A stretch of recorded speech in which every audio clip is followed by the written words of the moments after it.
Colours जे असतात रंग बरोबर त्याचं सुद्धा रिपिटेशन टाळलं पाहिजे. म्हणजे टोमॅटो सूप, पावभाजी आणि नंतर काहीतरी लाल कलरचं गुलाबजाम तर लाल रंगाचं झालं.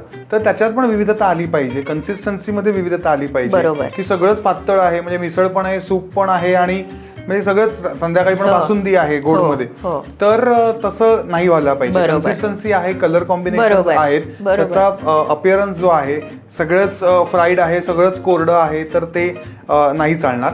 तर त्यामुळे कलर्स खूपच महत्वाचा रोल प्ले करतात. कलर्स ॲपिटायझिंग पण असतात ना, जेव्हा तुम्ही रंग पाहता तेव्हा तुम्हाला खावंसं पण वाटतं. म्हणजे एखादा मेन कोर्स असेल तर तो पालेभाज्यांयुक्त असावा, म्हणजे पालक बेस काहीतरी असावा. ते कॉर्न स्पिनॅच असेल म्हणजे बेकॉर्न स्पिनॅच असू शकेल, पालक पनीर असू शकेल, आपली पालकची भाजी असेल तो हिरवा कलर तुम्ही कव्हर केलात. आपली डाळ येल्लो असते, जनरली पिवळी असते, भात पांढरा असतो आणि कोशिंबिरीत रंग खूप आणू शकतो आपण, लाल पिवळी सिमला मिरची, हिरवी सिमला मिरची.